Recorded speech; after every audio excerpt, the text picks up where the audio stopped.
هو الذي خلقكم من طين ثم قضى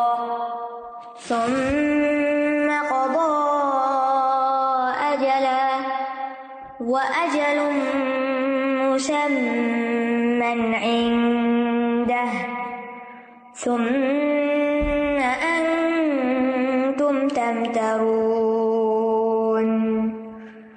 وہی ہے جس نے تمہیں مٹی سے پیدا کیا، پھر اس نے موت کا ایک وقت مقرر کیا، اور قیامت کا وقت مقرر بھی اسی کے پاس ہے، پھر بھی تم شک کرتے ہو.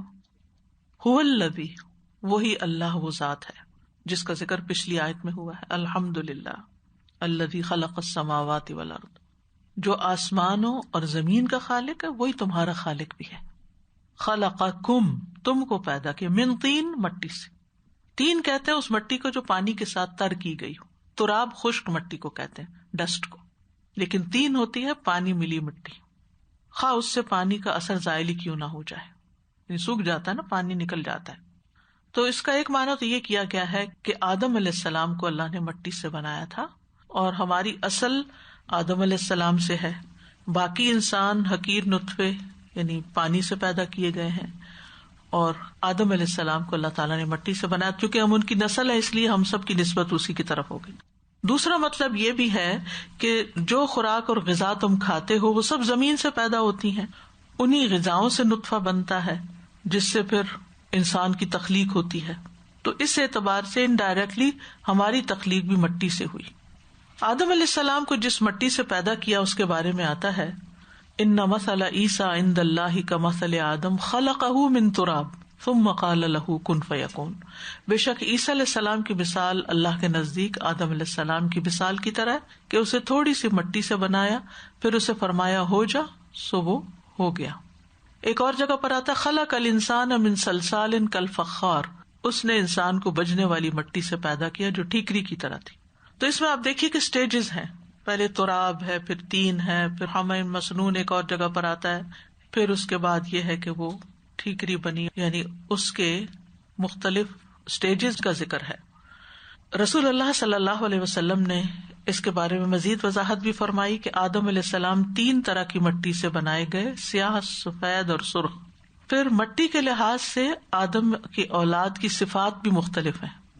نبی صلی اللہ علیہ وسلم نے فرمایا اللہ عز و جل نے آدم علیہ السلام کو ایک مٹھی مٹی سے پیدا کیا جو اس نے ساری زمین سے اکٹھی کی تھی. یہی وجہ ہے کہ بنی آدم زمین ہی کی طرح ہیں، کچھ سفید ہیں، کچھ سرخ ہیں، کچھ سیاہ فام ہیں، اور کچھ اس کے درمیان ہیں یعنی گندمی. اسی طرح کچھ خبیث ہیں، کچھ عمدہ ہیں، کچھ نرم ہیں، کچھ غمگین ہیں، کچھ ان کے درمیان ہیں. یعنی مختلف علاقوں کے اعتبار سے، مٹی کے مختلف اقسام کے اعتبار سے انسانوں کے مزاج بھی مختلف ہیں. ثم قضى اجلہ واجل مسمى عنده، ثم یہ حرف عطف ہے اور پہلی چیز سے دوسری کے متاخر ہونے پر دلالت کرتا ہے. یعنی پہلے وہ ہوا پھر یہ ہوا، پہلے بنایا گیا پھر اجل مقرر کی گئی. ثم قضى، قضا کا مطلب ہوتا ہے کسی کام کا قولاً یا عملاً فیصلہ کر دینا، یعنی فیصلہ کرنے کے معنوں میں آتا ہے. اور یہاں مراد ہے کتب وقدر، یعنی تقدیر بنائی.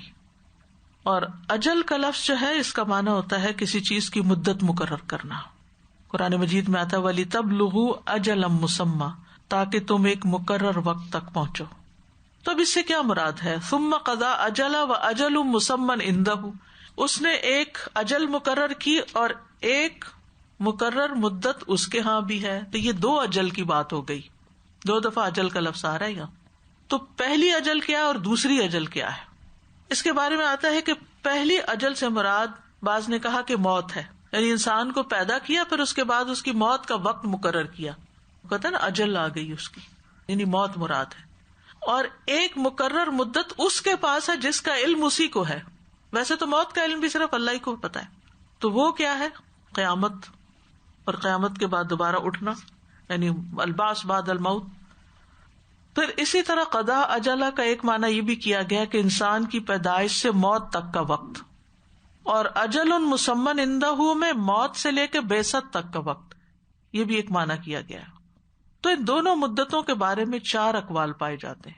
ایک تو یہ ہے کہ پہلی مدت سے مراد زندگی کی مدت، موت تک، اور دوسری مدت سے مراد قیامت کے دن اٹھنے کی مدت، جیسے میں نے پہلے ذکر کیا.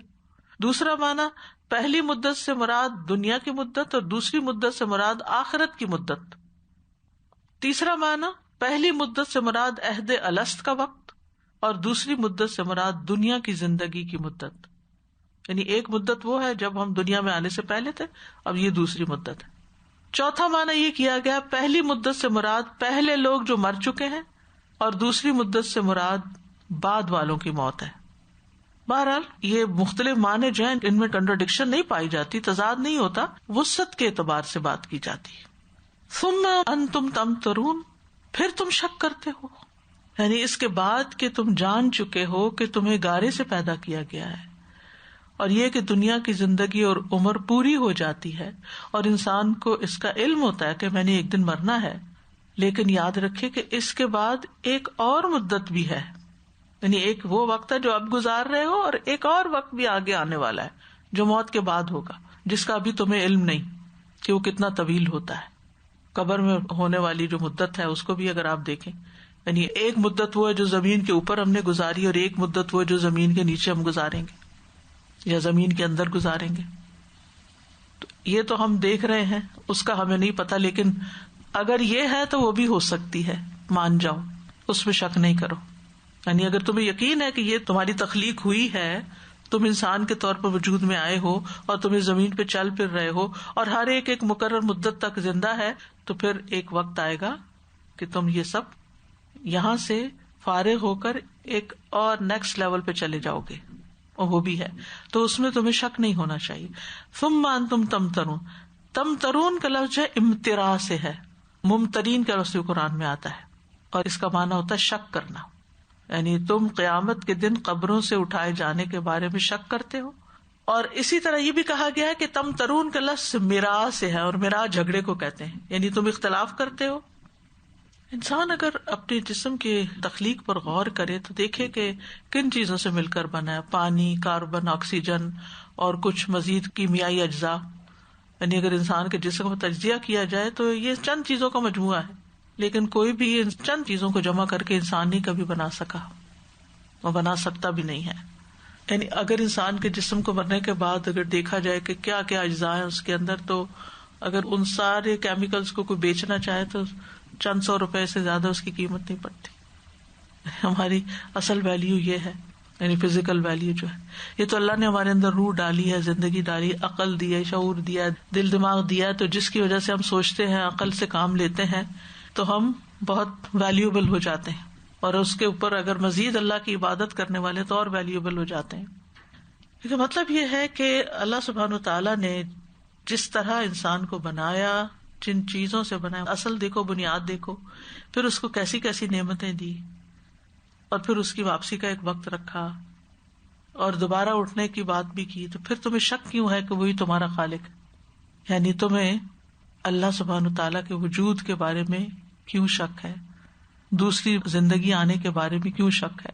تو بہرحال اس آیت سے پتہ چلتا ہے کہ انسان یا آدم علیہ السلام کی اصل جو ہے وہ مٹی ہے. منہا خلقناکم وفیہا نعیدکم ومنہا نخرجکم تارۃ اخری، اسی سے ہم نے تمہیں بنایا، اسی کی طرف لوٹائے جاؤ گے، اسی سے دوبارہ نکالے جاؤ گے. یہ ہماری اصل ہے، ہمیں ہماری حقیقت یاد کرائی گئی، یہ ہو تم. دوسری بات یہ کہ ثم قضى اجلا، فیصلے کا اختیار اللہ کے پاس ہے. کوئی ماں کے پیٹ میں مر جاتا ہے، کوئی پیدا ہوتے ہی مر جاتا ہے، کوئی بچپن میں مر جاتا ہے، کوئی جوانی میں، کوئی بڑھاپے میں. یہ بھی اللہ ہی مقرر کرتا ہے کہ کس نے کب واپس جانا ہے. تو ہر انسان کی موت کا بھی ایک وقت مقرر ہے، اور یہ بھی پتا ہے کہ کس طرح اور کس زمین پہ مرے گا. سورۃ آل عمران میں آتا ہے وما کان لنفس ان تموت الا باذن اللہ کتابا مؤجلا، اور کسی جان کے لیے ممکن نہیں کہ اللہ کے حکم کے بغیر مر جائے، لکھے ہوئے کے مطابق جس کا وقت مقرر ہے. کتابا مؤجلا، وہاں بھی اجل کا لفظ ہے. تو موت کا وقت لکھا جا چکا ہے، اور بچے کی پیدائش سے پہلے ہی جب فرشتہ اللہ تعالیٰ بھیجتا ہے تو 4 چیزیں لکھتا ہے، جس میں اس کا عمل، اس کا رزق، اس کی عمر، اور یہ بھی کہ بدبخت ہے یا نیک بخت. اور یہ بھی یاد رکھنا چاہیے کہ موت کا وقت جب آ جائے گا تو کسی کو مہلت نہیں ملے گی. اجل مسمى عنده، زندگی کے مقررہ وقت میں کوئی انسان اضافہ نہیں کر سکتا. عبداللہ رضی اللہ عنہ سے روایت ہے، نبی صلی اللہ علیہ وسلم کی بیوی ام حبیبہ کہنے لگی، اے اللہ مجھے میرے شوہر رسول اللہ صلی اللہ علیہ وسلم، میرے والد ابو سفیان اور میرے بھائی معاویہ سے مجھے فائدہ دینا. مطلب کیا تھا کہ ان کو لمبی زندگی عطا کرنا. تو نبی صلی اللہ علیہ وسلم نے فرمایا، تم نے اللہ سے سوال کیا ہے ایسی اجلوں کے لمبا کرنے کے بارے میں جو مقرر کی جا چکی ہیں، دن گنے جا چکے ہیں، اور ایسے رزق کو بڑھانے کا جس کی تقسیم ہو چکی ہے. ان میں سے کسی چیز کو وقت مقرر سے مقدم اور مؤخر نہیں کیا جا سکتا. اگر تم اللہ سے سوال کرتی کہ وہ تمہیں جہنم کے عذاب سے یا قبر کے عذاب سے پناہ دے تو وہ بہتر اور افضل ہوتا. اب یہاں ایک سوال پیدا ہوتا ہے کہ کیا لمبی زندگی کی دعا نہیں دینی چاہیے یا نہیں مانگنی چاہیے؟ نہیں، مانگی جا سکتی. ہم دیکھتے ہیں کہ نبی صلی اللہ علیہ وسلم نے حضرت انس کو دعا دی تھی، اور یہ بھی ہمیں پتہ چلتا ہے کہ کچھ چیزیں تقدیر کو بدل دیتی ہیں، اور صلہ رحمی جو ہے وہ عمر میں برکت اور اضافے کا باعث بنتی ہے. حضرت انس کو نبی صلی اللہ علیہ وسلم نے جو دعا دی تھی، اللہم اکثر مالہ و ولدہ و اطل حیاتہ، کہ اللہ اس کی زندگی لمبی کرنا. اور ان کو واقعی اللہ نے لمبی زندگی دی اور باقی چیزوں میں بھی فراخی دی. تو اگر کسی کی زندگی اطاعت والی ہو تو لمبی زندگی بھی بڑے فائدے کی ہے. وہ یاد ہوگا پچھلے دنوں کے لیکچر میں نے آپ کو بتایا تھا کہ 40 دن کے فرق سے 2 لوگ جو فوت ہوئے، جو بعد میں فوت ہوا اس کا درجہ پہلے سے بڑا ہو گیا کیونکہ اس کی نمازیں زیادہ تھی، نیک کام زیادہ تھے. تو لمبی زندگی فائدے کی ہے، مانگی جا سکتی ہے. لیکن پھر سوال یہ پیدا ہوتا ہے کہ آپ نے حضرت ام حبیبہ کو یہ کیوں کہا کہ تم اس کی بجائے یہ مانگتی؟ مطلب یہ تھا کہ کچھ اور دعائیں بھی قابل توجہ ہیں، ان کو بھی مانگنا چاہیے. اور وہ کیا ہے کہ اللہ تعالیٰ جہنم اور قبر کے عذاب سے بچا لے.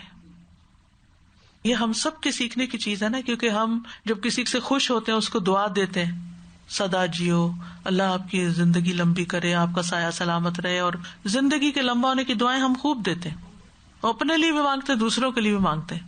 لیکن قبر سے اور جہنم سے بچنے کی دعا اپنے لیے بھی کم ہی مانگتے ہیں، دوسروں کے لیے بھی. ہر نماز کے آخر میں جو دعا ہے، اللہم انی اعوذ بک من عذاب القبر واعوذ بک من عذاب جہنم واعوذ بک من فتنۃ المسیح الدجال، کہ اکثر ہی بھول جاتے ہیں. تو مطلب یہ ہے کہ اصل خوش قسمت وہ ہے، کامیاب وہ ہے جو فمن زحزح عن النار وادخل الجنۃ فقد فاز، جو جہنم سے بچا لیا گیا اور جنت میں داخل کر دیا گیا، وہی کامیاب ہوا. وَهُوَ اللَّهُ فِي السَّمَاوَاتِ وَفِي الْأَرْضِ يَعْلَمُ سِرَّكُمْ وَجَهْرَكُمْ وَيَعْلَمُ مَا تَكْسِبُونَ. اور وہ اللہ ہی معبود برحق ہے، آسمانوں میں اور زمین میں. وہ تمہارے پوشیدہ اور ظاہر کو جانتا ہے، اور وہ جانتا ہے جو کچھ تم کماتے ہو. الحمدللہ سے جو بات شروع ہوئی تو دوسری آیت میں بھی اللہ تعالیٰ ہی کے بارے میں بات ہوئی، اس تیسری آیت میں بھی اللہ سبحانہ وتعالیٰ ہی کا مزید تعارف کرایا جا رہا ہے. وَهُوَ اللَّهُ، یعنی وہی اللہ ہے، فِي السَّمَاوَاتِ وَفِي الْأَرْضِ. اس کا ایک معنی تو یہ ہے کہ وہی اللہ ہے جو آسمان و زمین کا مدبر ہے، یعنی آسمان و زمین میں اسی کا حکم چلتا ہے. ایک معنی یہ کیا گیا کہ وہ اللہ ہی ہے جو آسمانوں اور زمین میں اصل معبود ہے. اور تیسرا معنی یہ بھی کیا گیا ہے کہ کلام میں کچھ کلمات کو مقدم کیا گیا اور کچھ کو مؤخر کیا گیا، یعنی آگے پیچھے کیا گیا. مراد اس سے یہ ہے کہ وہ اللہ ہی ہے جو تمہارے چھپی کھلی باتوں کو جانتا ہے، یعنی چاہے وہ آسمان میں ہو یا زمین میں. کیونکہ آسمان میں فرشتے ہیں، زمین میں انسان اور جن ہیں، تو وہ فرشتوں کے بھی کھلے چھپے کو جانتا ہے. جیسے وہ آدم علیہ السلام کے قصے میں آتا نا کہ الم اقل لکم انی اعلم غیب السماوات والارض علام الغیوب. وہ سب کے، فرشتوں کے بھی اور انسانوں کے بھی، کھلے چھپے ظاہر باطن سب جانتا ہے، اس کا علم محیط ہے. اور پھر یہ ہے کہ آسمانوں کا الہ الگ نہیں، زمین کا الہ الگ نہیں، وہ ایک اللہ ہی ہے. آسمان اور زمین کے رہنے والے اسی رب کی عبادت کرتے ہیں جو عابد ہے. تمام مقرب فرشتے، انبیاء اور مرسلین، صدیقین، شہداء، صالحین، سب اس کے آگے جھکے ہوئے ہیں. یعنی وہ اللہ ہی الہ ہے آسمانوں میں اور زمین میں. جیسے سورۃ طٰہٰ میں آتا ہے انما الہکم اللہ الذی لا الہ الا ھو وسع کل شیء علما. یقیناً تمہارا الہ تو اللہ ہی ہے جس کے سوا کوئی الہ برحق نہیں، جس کا علم ہر چیز پر چھایا ہوا ہے. اور بھی قرآن مجید میں متعدد بار اس بات کا ذکر آیا کہ تمہارا اصل معبود کون ہے. اور پھر یعلم سرکم و جہرکم، وہ تمہارے چھپے اور کھلے کو جانتا ہے. سر سے مراد جو چھپی ہوئی اندر کی دل کی باتیں ہیں، جو صرف انسان کو خود پتا ہوتا ہے یا اس کے رب کو پتا ہوتا ہے، جو انسان اپنے نفس سے کرتا رہتا ہے، سیلف ٹاک جو ہوتی ہے، جو دل ہی دل میں سوچتا رہتا ہے. یعنی ایک سر وہ ہوتا ہے جو انسان اپنے نفس میں چھپاتا ہے، کسی کو نہیں بتاتا، اور دوسرا سر وہ ہوتا ہے جو چپ کے کسی کو بتاتا ہے لیکن سب کو نہیں پتا چلنے دیتا، اور اس کو کہتا آگے نہیں بتانا، یہ صرف تمہارے لیے. تو مطلب یہ کہ اللہ تعالیٰ ہماری دلوں کی باتیں بھی جانتا ہے، اور وہ بھی جانتا ہے جو ہم چپ کے کسی اور سے کر رہے ہوتے ہیں، لوگوں سے چھپ کے کر رہے ہوتے ہیں. اور آپ نے دیکھا ہوگا کہ بعض لوگ جو دوسروں کو چیٹ کرتے ہیں، دھوکہ دیتے ہیں یا غلط کام کرتے ہیں، وہ عموماً پھر چھپ کے باتیں کرتے ہیں. پھر اسی طرح آپ دیکھیں کہ آج کل کتنا زیادہ یہ فساد عام ہو گیا ہے کہ فون پر چیٹنگ، نامحرموں کے ساتھ باتیں اور حرام تعلقات، جو لوگوں سے چھپ کے سب کچھ کیا جاتا ہے، وہ سب اللہ کے علم ہے. تم لوگوں سے چھپا سکتے ہو لیکن اللہ سے کچھ بھی نہیں چھپا سکتے، وہ سب کچھ جانتا ہے. یعنی دل کی باتیں بھی جانتا ہے اور تمہارے راز بھی جانتا ہے، رازداری کی باتیں جو تم دوسروں سے کرتے ہو. وجہرکم، اور تمہارے ظاہر کو بھی جانتا ہے، یعنی جو تم اعلانیہ کرتے ہو. تو یہاں اللہ تعالیٰ کے علم کی وسعت کا بیان ہے، کتنا زیادہ ہے اس کا علم، اور ایسا علم کسی اور کے پاس نہیں ہے. میرے دل میں کیا ہے آپ نہیں جانتے، آپ کے دل میں کیا میں نہیں جانتی، لیکن اللہ کو پتا ہے میرے دل کا حال بھی، آپ کے دل کا حال بھی. مخلوق میں سے کوئی اور نہیں جانتا، صرف اللہ ہی جانتا ہے. اور اگر ہم یہ سمجھنے لگے نا کہ کسی اور کو بھی پتا ہے تو پھر یہ شرک ہو جاتا ہے. اللہ کے علم میں بھی کسی کو شریک نہیں کرنا چاہیے، اس سے چھپی ہوئی کوئی بات بھی نہیں. سورۃ طٰہٰ میں آتا ہے وَإِن تَجْهَرْ بِالْقَوْلِ فَإِنَّهُ يَعْلَمُ السِّرَّ وَأَخْفَى، اگر تم اونچی آواز سے بات کرو تو وہ پوشیدہ اور اس سے بھی پوشیدہ بات کو جانتا ہے. سورۃ قصص میں آتا ہے وَرَبُّكَ يَعْلَمُ مَا تُكِنُّ صُدُورُهُمْ وَمَا يُعْلِنُونَ، تیرا رب جانتا ہے جو ان کے سینے چھپاتے ہیں اور جو کچھ وہ ظاہر کرتے ہیں. وہ ہماری سرگوشیوں کو بھی جانتا ہے، وسپرنگ کو بھی جانتا ہے. وَيَعْلَمُ مَا تَكْسِبُونَ، اور جو کمائی تم کرتے ہو، جو بھاگ دوڑ، جو صبح سے شام تک جو کام کرتے ہو، جس نیت سے کرتے ہو، جس ارادے سے کرتے ہو، جس قسم کا کرتے ہو، وہ سب بھی اس کے علم میں ہے. اصل میں کسب کہتے ہیں کوئی فائدہ یا نفع یا پروفٹ حاصل کرنے کے لیے کوئی کام کرنا، جیسے مال حاصل کرنے کے لیے جو کام کیا جاتا ہے. اور کبھی ایسے کام کے ارادے پر بھی بولا جاتا ہے جس پر انسان سمجھے کہ یہ کر کے مجھے کوئی فائدہ ملے گا، لیکن الٹا نقصان ہو جاتا ہے بعض اوقات. تو کسب وہ کام ہے جو انسان اپنے یا دوسروں کے فائدے کے لیے کرتا ہے، کمائی جس کو کہتے ہیں. لہا ما کسبت وعلیہا ما اکتسبت، اسی لیے اس کو کمائی کہتے ہیں. اور اردو میں کمائی کس کو کہتے ہیں؟ کمائی کرنا، کچھ پیسے ویسے کمانا. تو مطلب یہ ہے کہ اللہ تعالیٰ ہر عمل کرنے والے، ہر کوشش کرنے والے کی کوشش کو جانتا ہے، اور اس کو پتا ہے کہ کون حلال کا کام کر رہا ہے، کون حرام کر رہا ہے، کون جائز کر رہا ہے، کون ناجائز کر رہا ہے. کوئی بھی چیز اس سے پوشیدہ نہیں، بندوں کے ہر حال سے واقف ہے. سورۃ یونس میں آتا ہے وَمَا تَكُونُ فِي شَأْنٍ وَمَا تَتْلُو مِنْهُ مِنْ قُرْآنٍ وَلَا تَعْمَلُونَ مِنْ عَمَلٍ إِلَّا كُنَّا عَلَيْكُمْ شُهُودًا إِذْ تُفِيضُونَ فِيهِ وَمَا يَعْزُبُ عَنْ رَبِّكَ مِن مِّثْقَالِ ذَرَّةٍ فِي الْأَرْضِ وَلَا فِي السَّمَاءِ وَلَا أَصْغَرَ مِن ذَلِكَ وَلَا أَكْبَرَ إِلَّا فِي كِتَابٍ مُّبِينٍ. بہت ہی جامع آیت ہے یہ. اور تم کسی حال میں نہیں ہوتے اور نہ اس کی طرف سے آنے والے قرآن میں سے کچھ پڑھتے ہو اور نہ تم کوئی عمل کرتے ہو مگر ہم تم پر شاہد ہوتے ہیں جب تم اس میں مشغول ہوتے ہو. اور آپ کے رب سے کوئی ذرہ برابر چیز نہ زمین میں غائب ہے اور نہ آسمان میں، اور نہ ذرے سے چھوٹی اور نہ بڑی، مگر ایک واضح کتاب میں موجود. یعنی صرف علم ہی نہیں ہے اللہ کا، بلکہ یہ علم لکھا ہوا بھی ہے، ریکارڈ پہ ہے ہر چیز. پھر کہاں سے کوئی انکار کر سکتا ہے کسی چیز کا؟ اس آیت سے کیا پتہ چلتا ہے، کیا سبق ملتا ہے، کیا ون لائنر ہے ہمارے لیے کہ ہم حرام اور غلط کاموں سے بچائیں اپنے آپ کو، کیونکہ اللہ کو سب پتہ ہے. اللہ سے کچھ نہیں چھپا سکتے، لوگوں سے چھپا سکتے، دھوکہ دے سکتے، جھوٹ بول سکتے، بے ایمانی کر سکتے، غداری کر سکتے، خیانت کر سکتے، لیکن اللہ کے علم میں سب کچھ، وہ سب کچھ جانتا ہے. تو اس کے ساتھ اپنا معاملہ درست کرنے کی ضرورت ہے.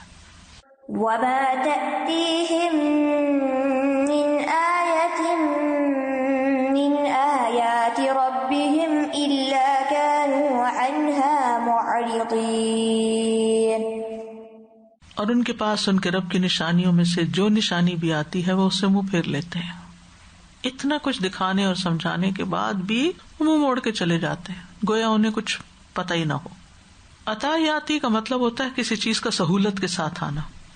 تأتیہم سے مراد مکہ والوں کے پاس اور پھر تمام انسانوں کے سامنے. اور ان کے سامنے کیا کیا نشانیاں آئی تھیں, جیسے چاند کا 2 ٹکڑے ہونا.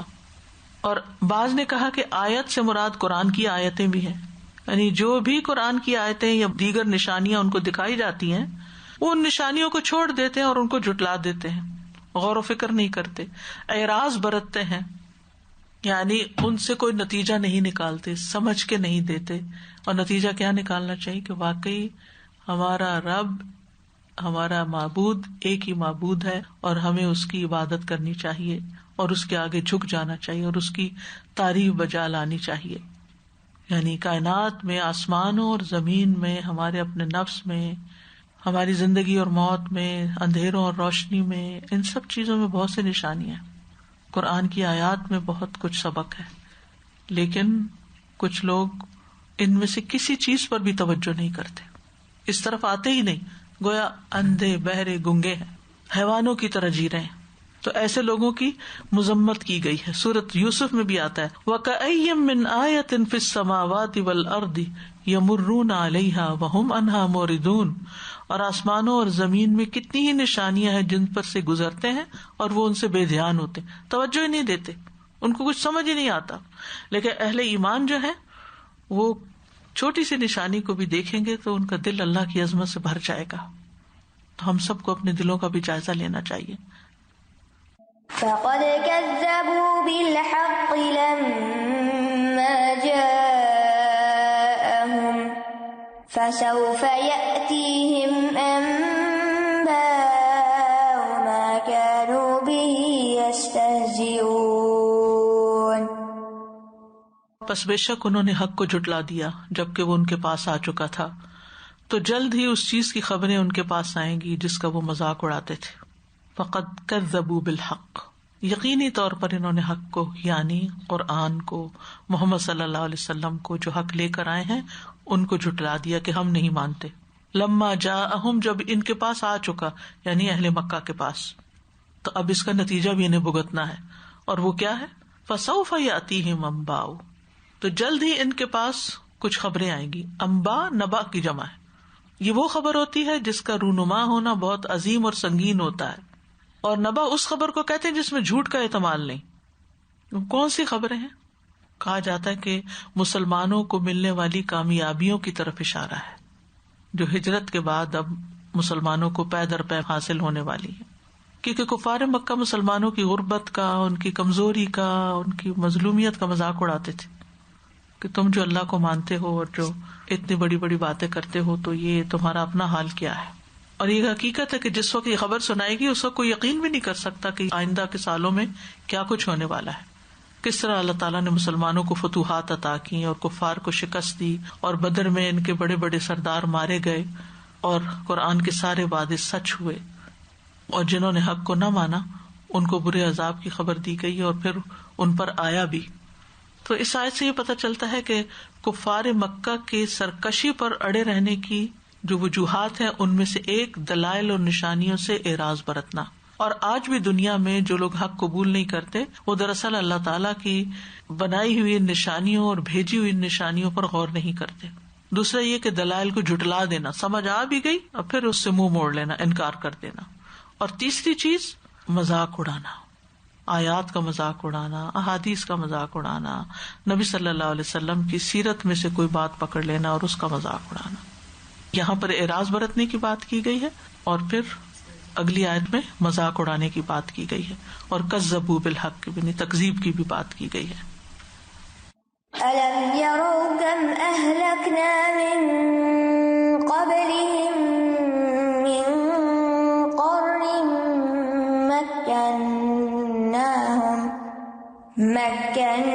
مَكَّنَّاهُمْ فِي الْأَرْضِ مَا لَمْ نُمَكِّنْ السماء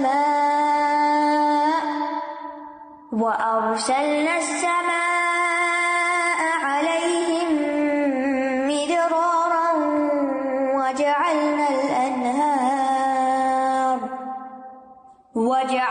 الأنهار تجري من تحتهم فأهلكناهم بذنوبهم وأنشأنا من بعدهم قرنا آخرين۔